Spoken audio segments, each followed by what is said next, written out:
Hello everyone, good morning. Today is Tuesday, March 9, 2021 and it is 9 a.m. Eastern Standard Time and this is the start of our program for virtual online ART training. Today we are going to cover Module 2, Advanced Andrology Technique. My name is Ashok Agarwal. I am the director of the Andrology Center. I welcome you all to this program. We are very, very pleased to have you join us. And let me begin by my introduction.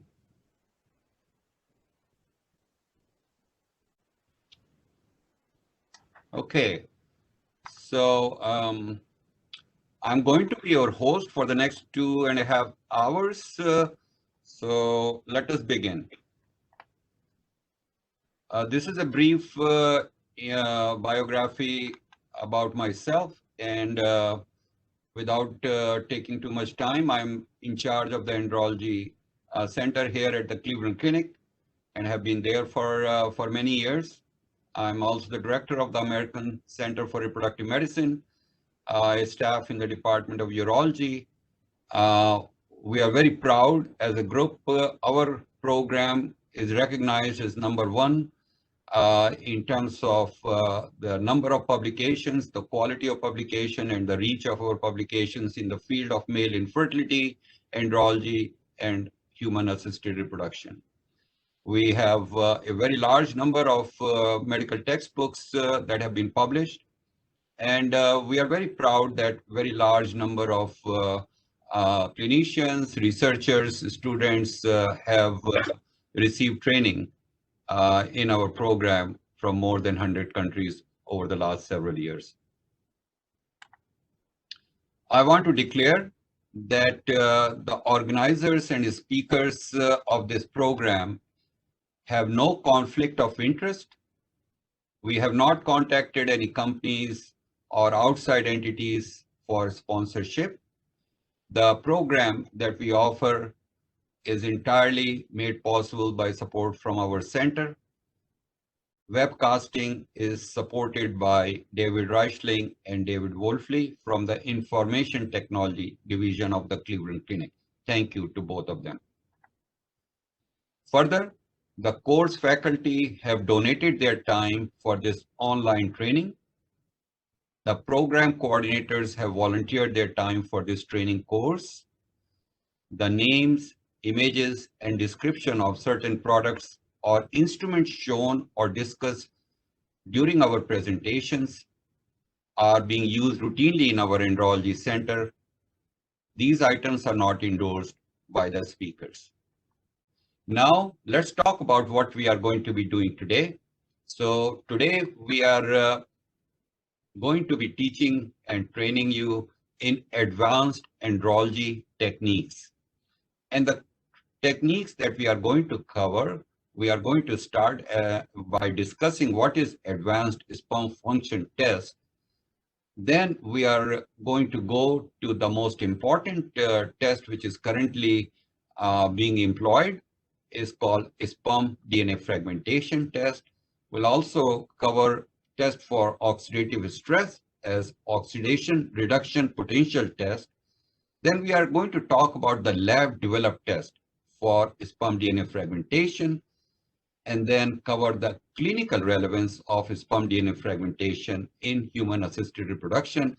And lastly, there will be a talk by our clinician on the clinical interpretation of everything that we are going to be covering here.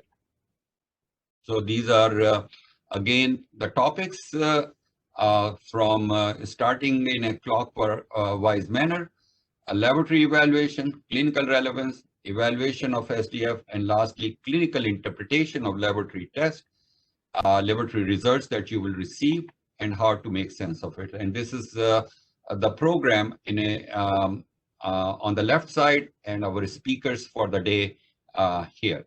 Our speakers are Professor Ralph Henkel, Dr. Sajal Gupta, Dr. Renata, Dr. Rakesh Sharma, and Dr. Neil Parekh. So today we are going to be talking about the advanced andrology techniques. On the left side of the panel, you see the basic test, which can be covered under the semen analysis and many of the ancillary tests that you heard last in the month of January during module 1. So these are basic tests. And then we are talking about the advanced andrology test. And there are a variety of tests. This panel has just a small number of tests, which we have illustrated here. And many of them, or some of them, will be highlighted in today's talk.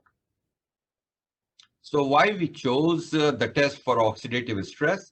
And the reason is that there is such a large amount of information on the role of oxidative stress in male reproduction and male fertility. Right from the very beginning, from 1940 to current, there are thousands, almost close to 1,200 publications, which is probably the largest number of publications in one subject matter. So it is a very important area, and we felt that it is important for us to cover that. And also we, on the right side, you can see we have a great deal of expertise in this particular area, and we feel that we can do a very good job in talking about and explaining the practical side of these tests for male infertility. And then the sperm DNA fragmentation, another important test.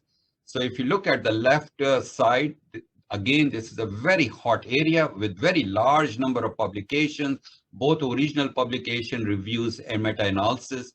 And this data is only until 2019, and certainly the number have increased since then.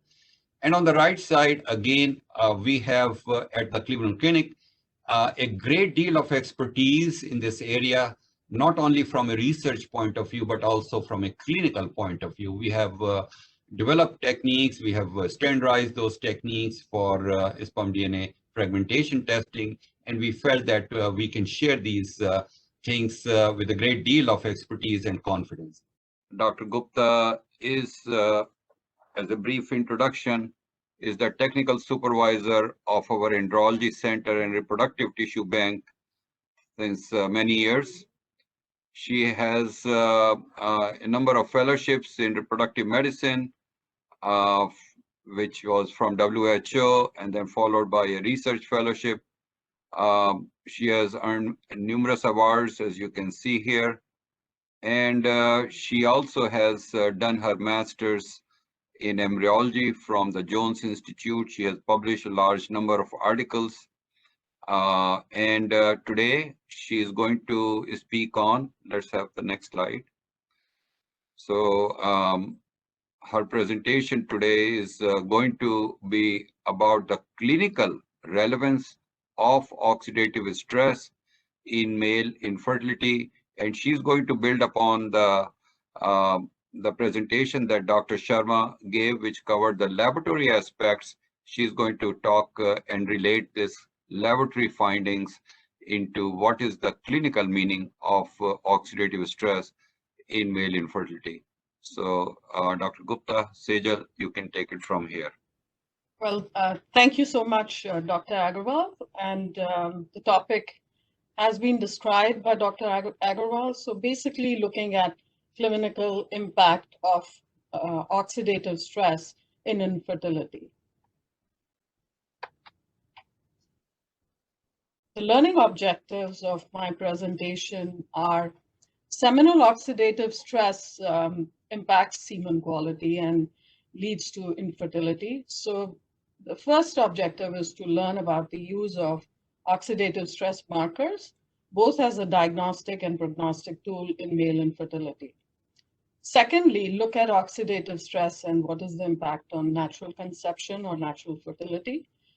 And thirdly, look at varicocele, which is an important condition seen in infertile males, and what is the role of oxidative stress and sperm DNA fragmentation in this condition. Oxidative stress generation is known to occur in the ART conditions, and hence examine what is the clinical impact of oxidative stress on male infertility and ART. And what are the ways and means that we can control or modulate oxidative stress in the ERT lab and have optimal gamete quality as well as clinical outcomes? So here, this is an illustration which shows that physiological role of reactive oxygen species. They influence sperm function. They have an influence on sperm maturation, cause sperm motility, capacitation, acrosome reaction, as well as fertilization. So important physiological impact of normal levels of ROS. On the bottom, you see the unregulated ROS production. And this can cause oxidative stress when the balance is tipped and there is increased ROS and the antioxidants are not able to neutralize. And this results in lipid peroxidation, DNA damage, and apoptosis. Now, if we examine the causes of increased generation, exogenous causes are radiation, toxins, smoking, and alcohol. So a lot of lifestyle factors. Whereas the endogenous sources are leukocytes, and these lead to increased NADPH levels, which in turn lead to increased ROS levels. Immature spermatozoa, through the excessive residual cytoplasm, can generate ROS and varicocele, which causes testicular hyperthermia as well as hypoxia and leads to reactive oxygen species generation.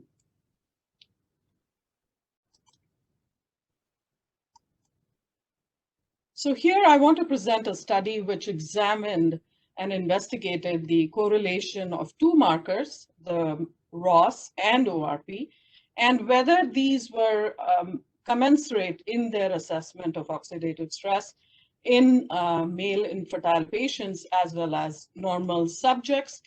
And as you can appreciate on the right, there is this bar plot which shows that there was significantly higher levels of reactive oxygen species in men with abnormal sperm parameters. And the highest level of ROS were seen in leukocytospermia, which was assessed by a positive ENS.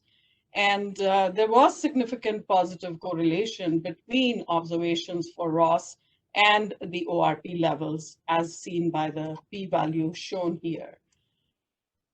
So further, this is the second box plot, which shows the median values of ORP levels and the interquartile ranges, again showing that men with abnormal semen parameters had significantly higher levels of ORP compared with the normal sperm parameter group.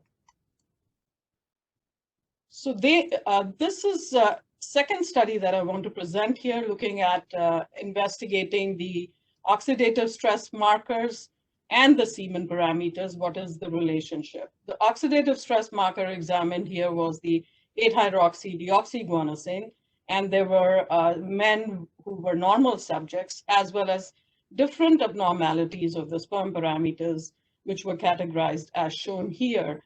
So what this study showed was basically that the 8-hydroxydeoxyguanosine levels were significantly higher in men with abnormal semen parameters, be it as asthenozoospermia or oligozoospermia, compared with the normozoospermic men.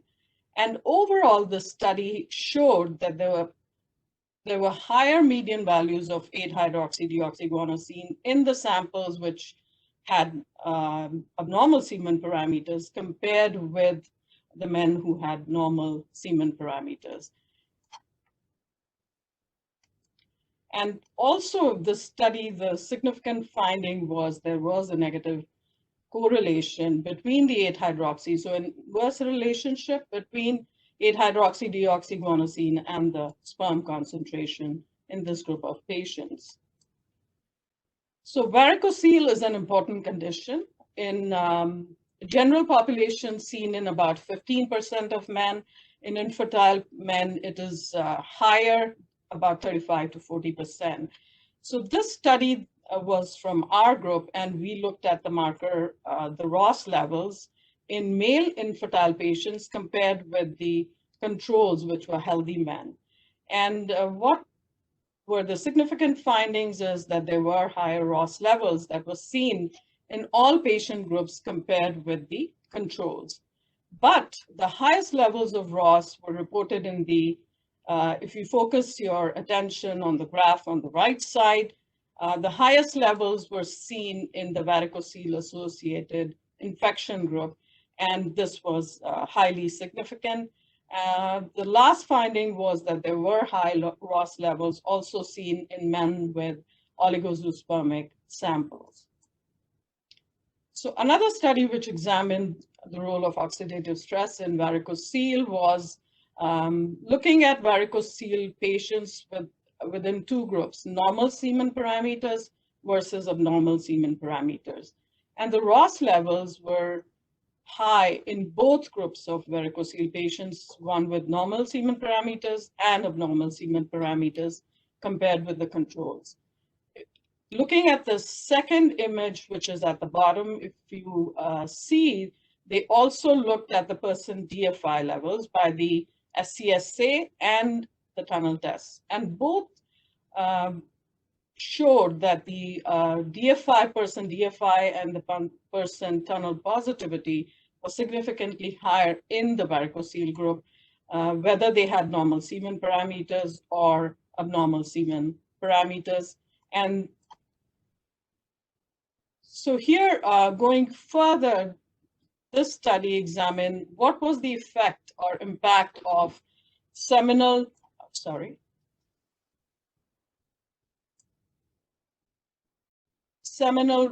ROS levels on natural pregnancy. So this, the marker was, the clinical outcome was natural pregnancy, and this group of infertile patients were followed up for 24 months. And what this study reported was that the ROS levels were significantly higher in the non-pregnant group compared with the pregnant group. On the right side is an illustration which shows, and the study investigated the comparison of pregnancy rates between the two groups that were above the cutoff level, which is high ROS levels, and below the cutoff level, so they had low ROS levels. And the blue is the number of pregnancies that was seen in the group with the low ROS levels, which was significantly higher than patients who had high ROS levels. And this was integrated measurement of the ROS for over 30 minutes, and the cutoff, as shown here, was 4.35 millivolts per million sperm.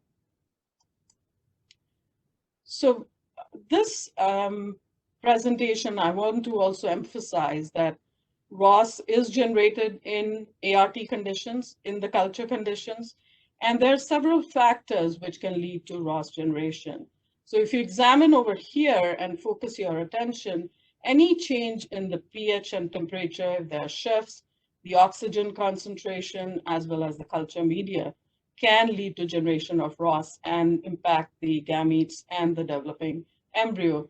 And within the culture dish, the embryo itself, because of certain toxins that are generated, or even the culture dish itself leads to generation of certain organic compounds, which can impact and lead to increased ROS generation. Centrifugation of the sperm sample for preparation also is a known cause of increased reactive oxygen species. And all of these can impact the spermatozoa in terms of causing sperm dysfunction. Oocyte quality can be impacted, and the embryonic development may get blocked, or the embryo can undergo apoptosis. And on the right side is this impact highlighted, that oxidative stress with high supraphysiological levels of ROS can impact both the spermatozoa, the oocytes, and the embryos, with decreased cleavage and apoptosis that can result in the embryonic development. So this was a study which was conducted by our group, and it was done to compare the oxidative reductive potential in different ART culture media.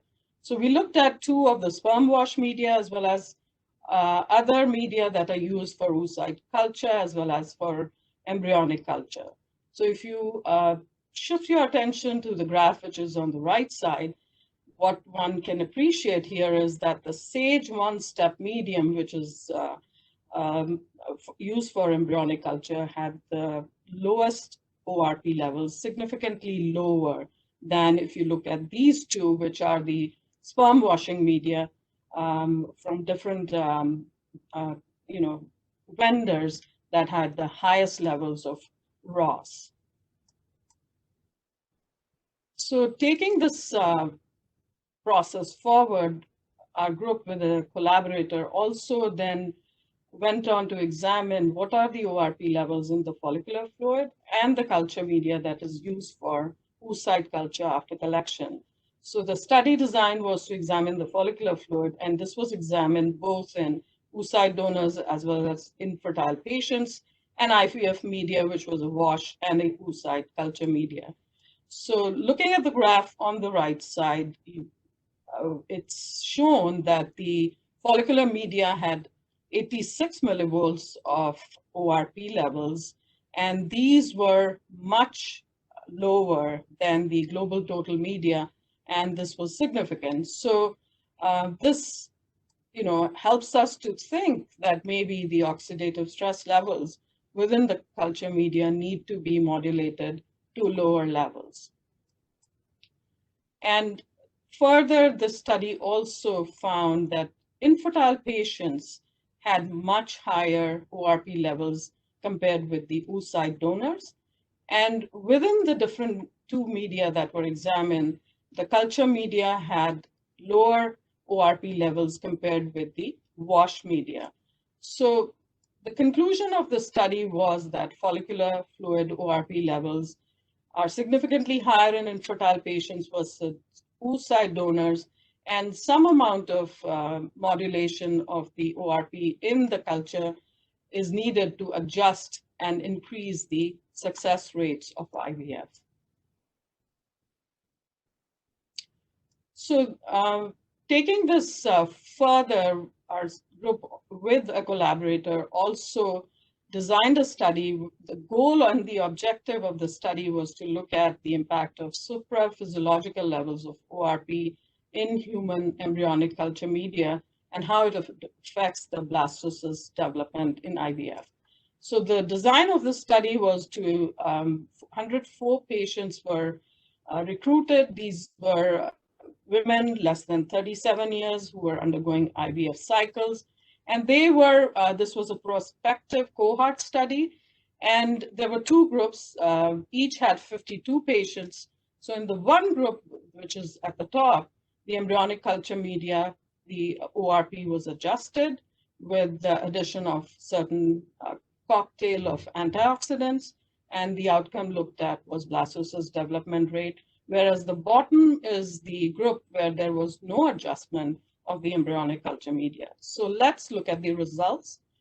So here are the results from this study conducted for 104 patients.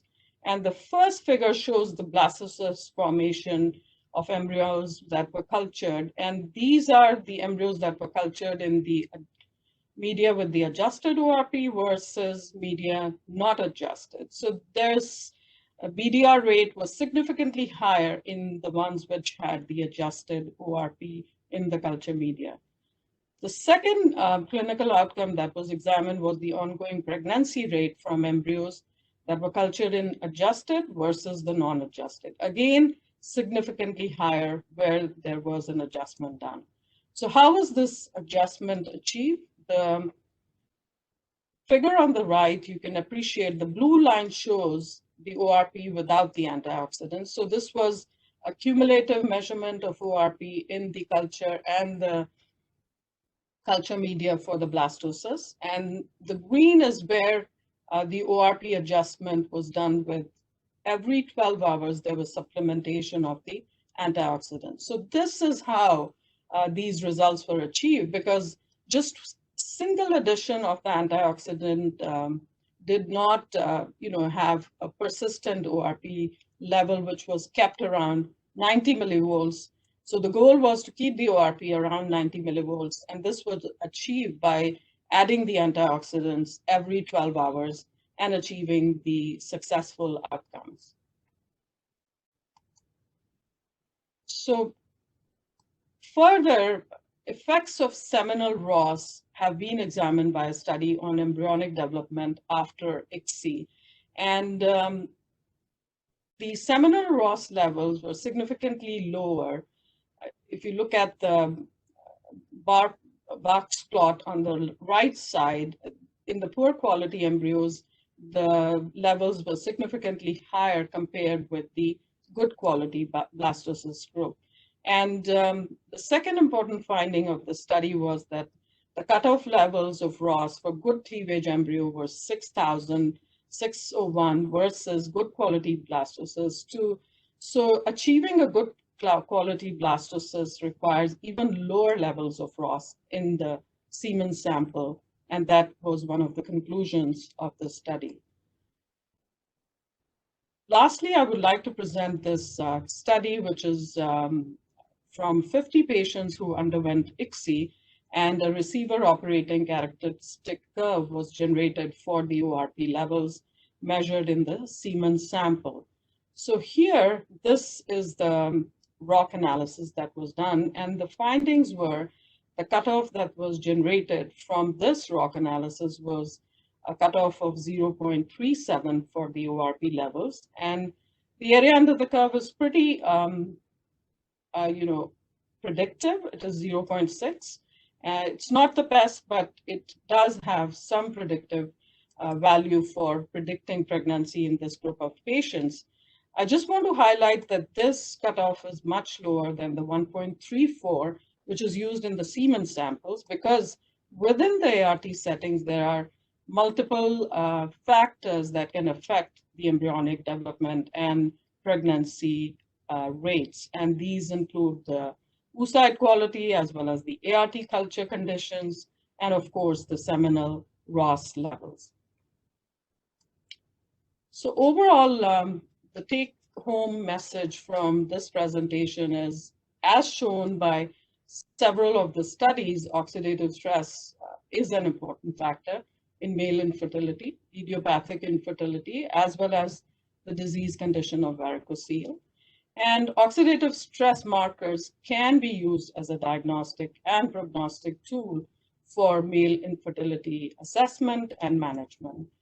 And within the ART setting, there is generation of oxidative stress, and several of the studies that I presented have led to adjustment of oxidative stress in the ART media, and this can improve the clinical outcomes of blastocyst development and pregnancy rates. So ORP, which is a new marker for oxidative stress and is easy to assess, is predictive of clinical outcomes in the ART setting.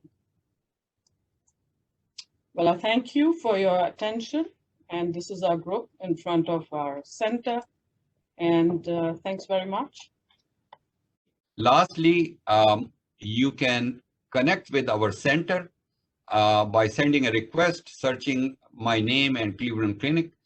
And the benefit of connecting is that we are providing daily updates on our research activities. We provide free access to hundreds of research articles published by our center, by our scientists and researchers and our collaborators. You can also read the latest research which have been presented at important national and international meetings, reproductive meetings and urological meetings. Learn about virtual research opportunities that our center provides. Learn about our online ART training courses, and also the opportunities to collaborate with a team of ACRM researchers. So please consider joining on our LinkedIn.